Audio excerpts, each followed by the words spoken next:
What's up, everyone? Aaron Schatz here, Editor-in-Chief of ASE Publishing, and today we've got another review for you. This time it's the Kingston HyperX Pulsefire FPS mouse. This bad boy right here. This is review ID 59766. You can check out this and all our reviews by going to www.aselabs.com. But I'll save you the trouble right now because there is a subscribe button right below my finger, right? It's like red. It says subscribe. You hit that, you'll be informed of all the reviews as we post them. Also, if you don't have time to watch these full reviews because they are quite lengthy, we like to go in depth into product reviews, you can check out the 1 minute review, which is one of these corners will be like an eye or something that like pops up and says 1 minute review of this. There you go. You can watch this whole review condensed into 1 minute. It's not going to be as in depth, but it gets you the gist of it. You can also check out the text review that we're going to have a link in the description below, and you can see the full text summary of this entire review. Again, it's not going to be as in depth as this video review. So be sure to come back and watch the full review, which we're doing right now. Like, right now, so let's get into this. I'm going to skip the whole, if you haven't seen the unboxing, because basically there's nothing in the box except this mouse and some literature. So, and here's the box, so there you go. Let's check out the mouse itself, though, because that's basically what you're purchasing. So here is the Pulsefire FPS, and you can see the cable length, I believe, is about 6 feet. Braided cable, that's always nice to have. I never understood when a gaming mouse or any peripheral gives you a non-braided cable and it's rubber, and then that rubber just sticks to everything. Like, oh, it's on a desk, so anything that's touching a corner it'll stick to. Braided cables don't have that. They're slippery and sliding. Taking a closer look around the mouse, you have a Dpi Adjust button up here. It also lights up based on whatever DPI settings you are. There's a bunch of them. Generally, I only keep one setting, unless I'm doing pinpoint stuff in a productivity program. Then you can lower it to the lowest setting, and then it's like you get a lot more accuracy or precision. I think it's precision. I'm sure it's precision. You also get a scroll wheel that you cannot change. It's a clicky type of scroll, so it's not the infinite scroll on a lot of mice, and I actually miss that. You also get the back and forward buttons, which you can do whatever you want with in most games. You also get regular 2 buttons up here, which is pretty standard, and the middle click on the mouse wheel itself. On the bottom, you have the optical sensor. This is optical, it's not laser. I guarantee you probably won't notice the difference. Now, I'm sure some of you will say, oh, I noticed the difference. Sure you do. Going around to the sides, you have a nice rubber texture on each side. This mouse, as you could see, is fairly ambidextrous. There is a slight contouring for right-handed users that you can see right here. You can see this side. This is a little curvier than this side. But if you're a left-handed user, you probably could use this no problem. But it's built for righties because obviously the back and forward buttons are on the right, or on the left for your thumb. So it makes sense right there. I mentioned that I like certain things in an input device. And that really means that input device reviews are generally very subjective because the reviewer, that's me in this case, has opinions on what they like and don't like, and it's very hard to be objective. So one of those features is the weight of the actual mouse that they're using. In my case, I like a heftier mouse. This one is pretty light for me. Now, I understand that a lot of gamers like it when you can do really quick movements and the mouse just slides no problem because there's not a lot of weight. I like the weight. I really do like the weight. So a mouse like this is pretty much comparable to like a consumer grade, very lightweight mouse. And a lot of people like that. I don't. But again, this is subjective. So you may like it. And this is why I always recommend if you could try an input device before buying it, or you have a place with a good return policy, that's what you should do first, because these are the types of things that you should really try before you commit to. Because if I like something, you may not like something. And I may not like something, and you like something. And that's that. Again, this review is my opinion, and you can take my opinion with a grain of salt. I actually do like the feel of the mouse in the hand. Now, a lot of mice that I've used in the past, including a lot of gaming mice, have a very, very hard contour for right-handed people. This one, once you get used to it, and like any device that you've been using for a time, jumping to another device takes a little bit of getting used to, but once you do, it feels good in the hand. The actual contouring, the rubber on the sides, really grip your hand very well. If you're doing a lot of sweating, I don't really do that much sweating for like gaming and stuff, but those people that do sweating, you've got this rubber sides that will actually pretty much keep a good grip on your fingers right here. And the top isn't going to like slide around a lot in sweaty conditions, but this is gross, so try not to sweat so much. I remember seeing mice that had like a built-in fan, and yeah, if you needed one of those, I mean, more power to you. If you're in that sort of gaming level, more power to you. But honestly, if you're sweating a lot, I still think this is pretty good for you.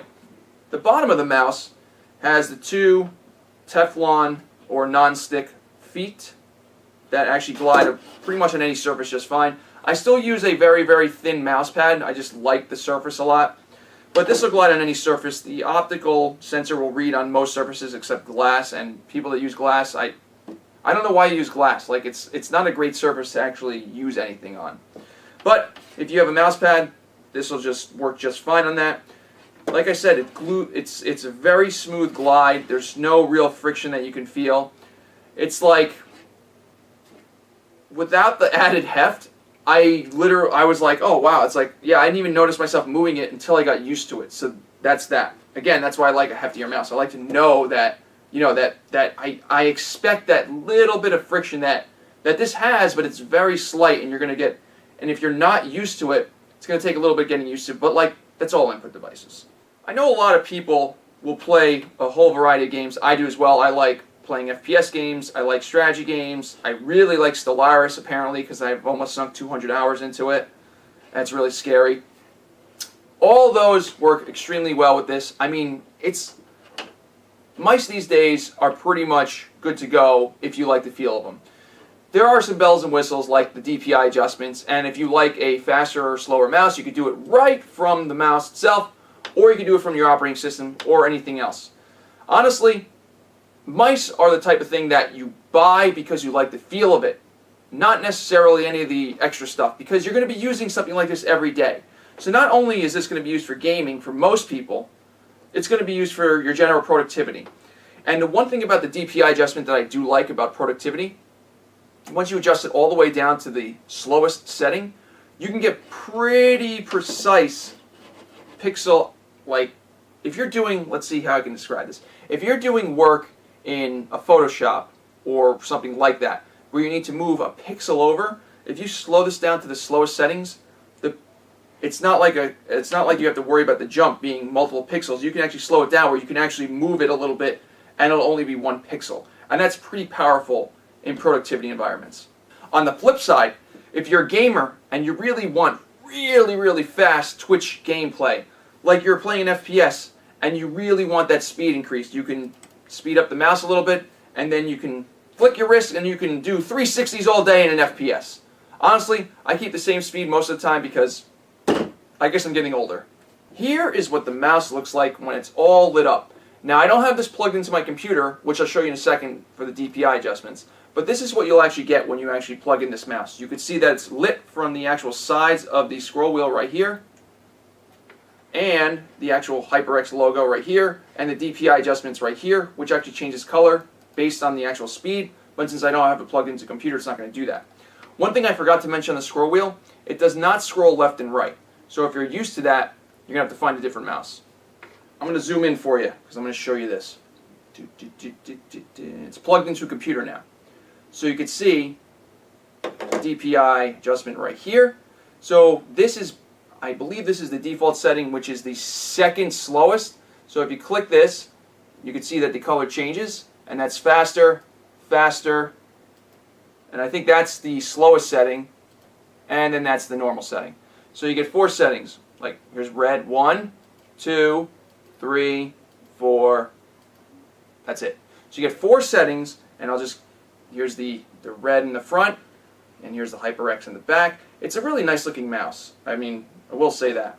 But then again, one thing that you will, or probably already know about me if you watch my reviews, red and black are my 2 favorite colors. So when I review anything from like HyperX,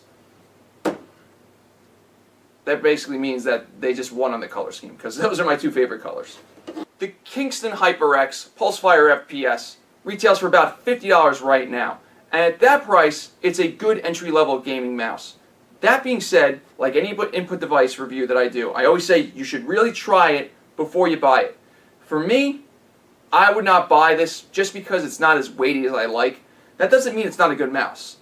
Again, you got to try it before you buy it. But like I said, I'm going to give you my honest opinion. It's not something that I would purchase because I like a heavier mouse. And hopefully, HyperX will actually take that advice and maybe build some heft into their products, because a lot of people do like that. Again, totally subjective. You can make the decision after you try it, or go to a store that has a good return policy so you can actually try it, and if you don't like it, you can return it. But honestly, gaming mice should not be that complicated, and this pretty much gets the job done. No software is needed. Plug it in, and it goes. ASE Labs and ASE Publishing would like to thank HyperX for sending this product for review. You can check out links below and on ASE Labs to actually purchase this product from Amazon right now. For ASE Labs and ASE Publishing, I'm Aaron Schatz, and thank you for watching. Remember, there's a subscribe button right below my finger right there. You should hit that to be informed of all the content as we post them. And also, please leave us some feedback. We'd love to hear from you. Also, there's a lot of alsos right now. You can hit that like button, because this video is awesome, isn't it? Yeah, you should definitely hit the like button. Stay away from the dislike button. But you know what? If you do hate the video, do whatever you want to do. Again, the feedback is really appreciated. And you know what? Tell your friends, too. If they like input device reviews, we do a lot of those from time to time. Yes, we know that the content sometimes stops for a little bit. That's what happens when you get sick and or any other reason I can think of right now. But content will be flowing fast once again. No promises. So remember to hit that subscribe button for the next coming review. Thanks for watching, everybody. We'll see you in the next one.